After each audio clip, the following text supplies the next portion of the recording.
حضور نے فرمایا کہ میں قرآن مجید کی ایک ایسی آیت جانتا ہوں، اگر تمہیں معلوم ہو جائے، لوگ اس کو تھام لیں، اس کو پکڑ لیں، تو ان کے لیے وہ آیت کافی ہے۔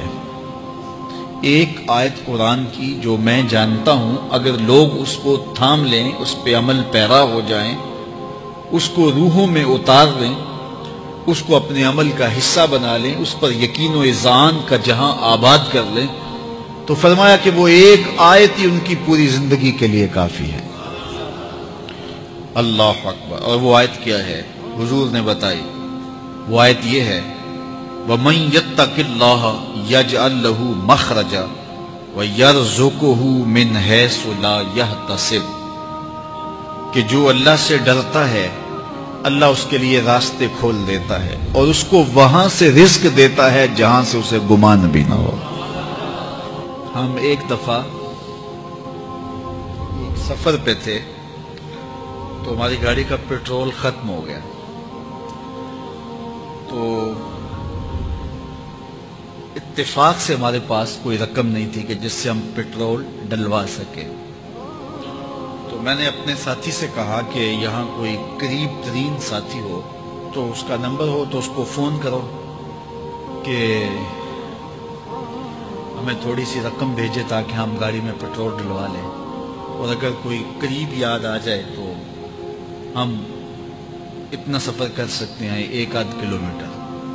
تو اچانک ایک ساتھی یاد آ گیا کہ وہ یہ دوسری تیسری روڈ کے اوپر اس کا گھر ہے، تو ہم نے گاڑی ادھر موڑی، تو ابھی اس کے گھر نہیں پہنچے تھے، تو ایک آدمی ہمیں دیکھ کے تو حشاش بشاش ہو گیا۔ ابھی اس کے گھر نہیں پہنچے تو دیکھ کے تو حشاش بشاش ہو گیا۔ تو ملا، واقفیت بھی تھی، لیکن اتنی زیادہ اس سے جو ہے وہ شناسائی نہیں تھی۔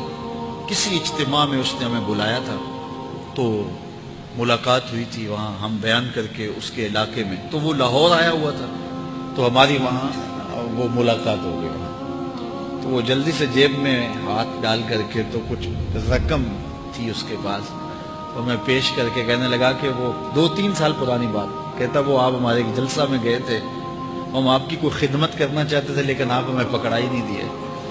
تو یہ ہے آپ کا نذرانہ۔ تو ہوتا یہ ہے کہ اگر کوئی نذرانہ پیش کرے تو میں کہتا ہوں کہ نہیں کوئی مسئلہ نہیں، لیکن میں نے کہا ٹھیک ہے لے آؤ، کیونکہ تم خود نہیں آئے ہو، تمہیں کسی نے بھیجا ہے۔ وَيَرْزُقُهُ مِنْ حَيْثُ لَا يَحْتَسِبُ، میرے رب کا وعدہ ہے اگر تم اس پہ بھروسہ کرو تو پھر وہ تمہیں وہاں سے دے گا جہاں سے تمہیں گمان بھی نہیں ہوگا۔ یہاں ٹول پلازا ہوتا تھا نا، یہاں یہ جو پنڈی بائی پاس کے باہر، ہم 3 دن کا مسلسل سفر کر کے آئے، تو جو رقم وغیرہ تھی تو وہ کہیں راستے میں ختم ہو گئی۔ جہاں جیب میں ہاتھ ڈالا تو ہمارے پاس وہ اتنے پیسے بھی نہیں تھے کہ وہ ٹول والے کو دے سکے۔ تو میں نے اپنے ڈرائیور کو کہا کہ تمہارے پاس کوئی ہے، تو وہ کہنے لگا جی میرے پاس بھی کوئی نہیں ہے۔ تو میں نے کہا چلو اس سے ادھار کر لیتے ہیں، اس کو ہم کہتے ہیں کہ ہم قریب ہی رہتے ہیں، ابھی جا کے آپ کو بھیج دیتے ہیں۔ تو ہمارے سے جو اگلی گاڑی تھی اس نے اس کو کہا کہ یہ جو پیچھے والے ہیں نا ان کا بھی کاٹ لو۔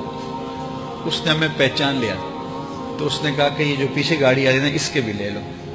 تو اس نے پیچھے مڑ کے دیکھا تو اس نے کہا اچھا یہ وہ آ رہے، چلو تم بھی رہنے دو۔ تو کہا تم بھی جاؤ اور وہ بھی جائے۔ تو یہ ہم نے کئی مناظر زندگی میں دیکھے۔ تو اللہ کے محبوب فرماتے ہیں قرآن میں ایک ایسی آیت ہے، اگر تمہیں پتہ چل جائے اور اس پہ تمہارا عمل ہو جائے، وہ تمہیں وہاں سے رزق دے گا جہاں سے تمہیں گمان بھی نہیں ہوگا۔ اللہ اکبر۔ بہت سارے واقعات زندگی میں ایسے رونما ہوتے ہیں۔ یہ اچانک 2 باتیں میرے ذہن میں آ گئی تو میں نے آپ کے سامنے رکھ دی، تاکہ اس سے یقین میں پختگی ہوتی ہے، بالخصوص جو مبلغین ہیں ان کے لیے خاص طور پہ یہ باتیں ہیں۔ بس اس پہ توکل رکھ کے چلتے رہیں، پھر دیکھنا کہ اللہ تمہارے لیے کیسے اسباب مہیا کرتا ہے۔